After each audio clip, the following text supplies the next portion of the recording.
Long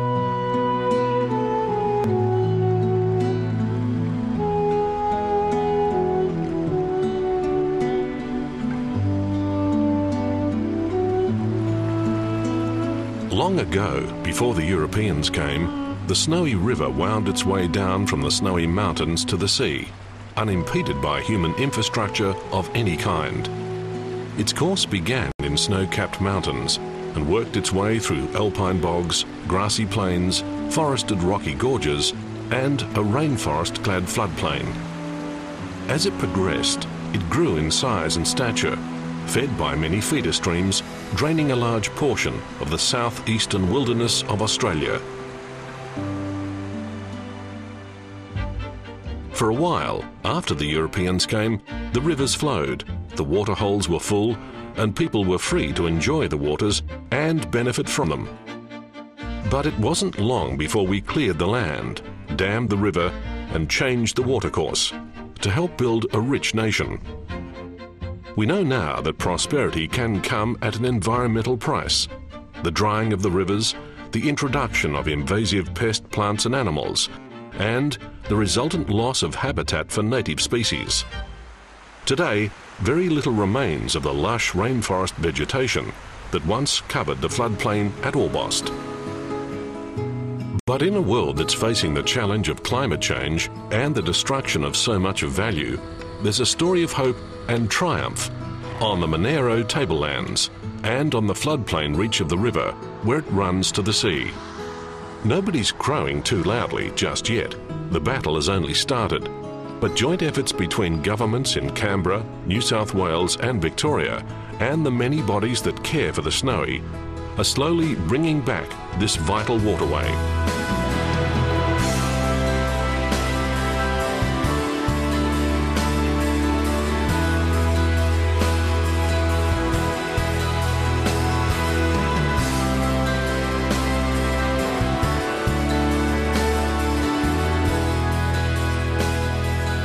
The Snowy River catchment covers almost 16,000 square kilometres, with the Snowy itself flowing through some 400 kilometres of alpine meadows, snow gum woodlands, mountain, riparian and rainforest, grassland plains and coastal wetlands. From the Alps to the sea, its significance in geological, biological and cultural terms alone has guaranteed it heritage river status.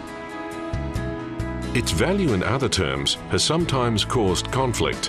While much of it is covered by national parks and reserves and state forest, there's also extensive use of the land for agricultural purposes. And the giant Snowy Mountain Scheme saw the damming of the Snowy to secure water supplies inland and provide hydroelectric power. While the benefits for the economy can't be denied, the practices of the past have had a huge impact on the river's ecology and its future. Today, the various government departments and other bodies responsible for the maintenance and custodianship of the Snowy are tackling the threats to the Snowy on a series of fronts to achieve a long-term program of rehabilitation along the Snowy. Prominent among their plans for the future is the recognition that rivers are more than just a corridor to move water along. Bugs and grubs, fish and other animals depend on adequate water flows to enable them to move from pool to pool, upstream and downstream throughout the year. Strong flows also help to maintain the physical shape of the river by scouring sediment from pools, replenishing sandbars and delivering fast flows through rapids to clean out encroaching vegetation. Hence, the decision to release up to 28% of the Snowy's annual natural flow back into the river. To get the most out of the new environmental flow, the water will be put to work, together with other catchment-wide initiatives. If you make your way today along the river, the changes are there for all to see. But to the casual observer, perhaps it doesn't really hit home until you compare those sections of the river where rehabilitation work has been carried out to those where it has yet to begin. These views are some of the same stretch of river, one before rehabilitation, one after. The difference is striking. Over the past 150 years, the native vegetation has given way to the European landscape we see here. Willows, deceptively beautiful, originally intended to control erosion, but now crowding out the bush, depriving birds and animals of food and the fish of essential nutrients, their root systems choking the very river itself. It's not just the willows, of course. Work to clear weeds such as blackberry has been undertaken along the river, but the painstaking control of these foreign invaders and the revegetation of the riparian margins of the river is arguably the most visible single step being taken to restore the Snowy to health. It's a difficult and challenging task, especially along the remote stretches of the river, but willows are now under control from Jindabyne to the start of the floodplain at Jarramond, a distance of almost 330 kilometres. Not so obvious is what's happening throughout the irrigation areas of New South Wales and northern Victoria to help recover more than a quarter of the Snowy's average annual flows. Until 2003, only 1% of the average natural flow above the dams was reaching the lower reaches. In a landmark environmental flow agreement, the first of its kind in Australia, governments and communities are now working together to achieve water savings through more efficient irrigation systems and better farming practices. Water for Rivers is the key body charged with responsibility for managing the changes required in infrastructure and farming practices, and with buying back water entitlements north and west of the divide. Funds have been invested in the modernisation of irrigation systems. Pipelines have been built and improved to replace wasteful open channels. Inefficient infrastructure has been decommissioned, irrigation methods improved or completely reinvented. Many farmers have invested in new technology to save water whilst improving productivity. This lateral move irrigator will save about a quarter of the water that would normally be applied through flood irrigation, and permits planting of a greater range of vegetable crops for seed production. Even relatively simple measures, such as ensuring more accurate measurements of water usage, have demanded a huge effort and cost. Irrigation supply companies are replacing manually operated channel systems with computer-automated regulators and gates. So now, irrigation flows can be accurately measured and controlled at the farm gate, not only saving water, but providing more timely delivery to the farmers. The water savings gained north and west of the divide will be used to return flows back here to the Snowy River. The river's flow was changed forever by the Snowy Mountain Scheme. It can never be what it was. But with cooperation between all the stakeholders, much can be done to improve the river. It's not just the irrigation systems that have affected the river. A long history of grazing has left its mark. Now, farmers are erecting new fencing with government funding and the assistance of the catchment management authorities to ensure that cattle can't get to the river, where they can cause significant damage to the riverbanks, to the plant life along the river, and ultimately to the river itself.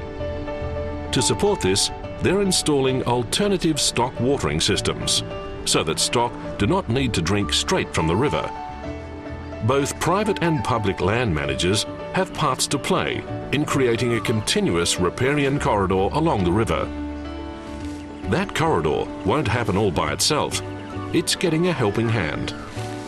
The East Gippsland Catchment Management Authority in Victoria and the Southern Rivers Catchment Management Authority in New South Wales have teamed with local communities and Indigenous communities to develop appropriate plants and seed stock and to re-establish Indigenous vegetation along the river corridor. That includes the restoration of rainforest, which in turn will bring an abundance of wildlife back to the river. In fact, it's already happening.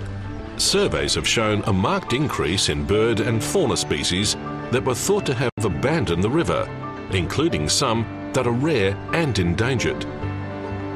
As they move back, they assist in the spread of the seeds of native plants, which in turn helps to keep down invasive weeds. On the river itself, work is underway to bring back the fish stocks that were in rapid decline. That's being done in a number of ways. Firstly, habitat. Clearing the willows is a good start. The willows crowd out native plants, cause riverbank erosion, and reduce the habitat and food for native birds, animals and fish. They drop their leaves all at once and smother the riverbed, causing low oxygen levels. Native vegetation, on the other hand, drops its leaves all year round, and the falling leaves are nutrient-rich. Together with pollen and insects, they provide a food source for the water life, and the entire ecosystem flourishes. Then there's the river itself. In the past, clearing the waterways of hardwood snags resulted in drastic changes to the flow of the stream and to the pools that provided shelter and breeding grounds for native fish. Work to stop soil erosion in the catchment below Jindabyne is an ongoing and vital project. Where necessary, severe erosion is being halted in its tracks, with rock being used to stabilise riverbanks and counteract gully erosion. One heavy thunderstorm could result in the collapse of this gully, dumping still more soil into the sediment-laden waterway.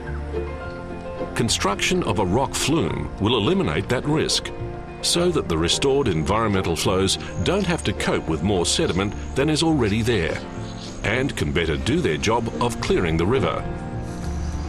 Less obviously, logs and other natural barriers are being returned to the river, along with reeds and other suitable vegetation, to recreate what were once accepted features of the waterway.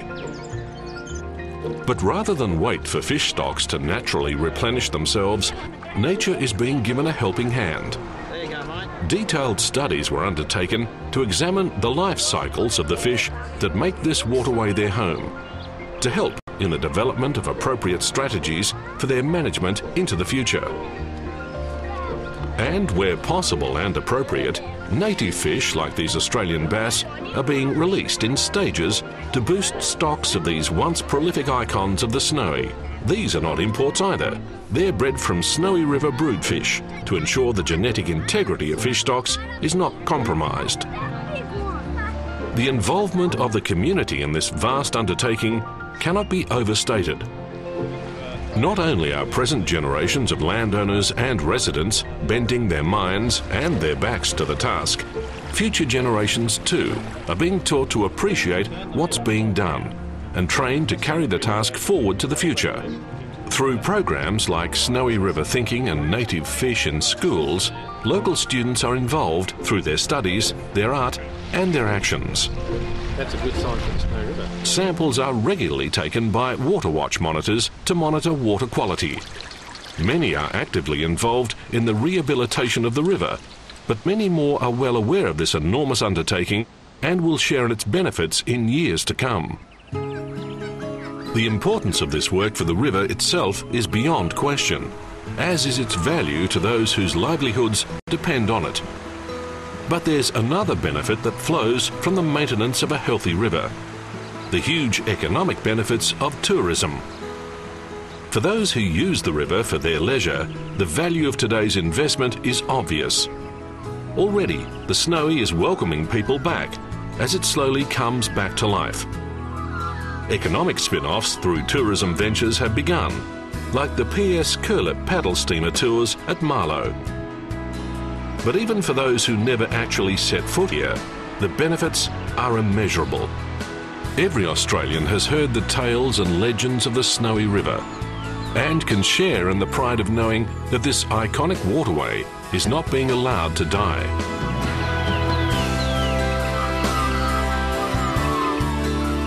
The works to rehabilitate the Snowy River are ongoing, but the journey has begun.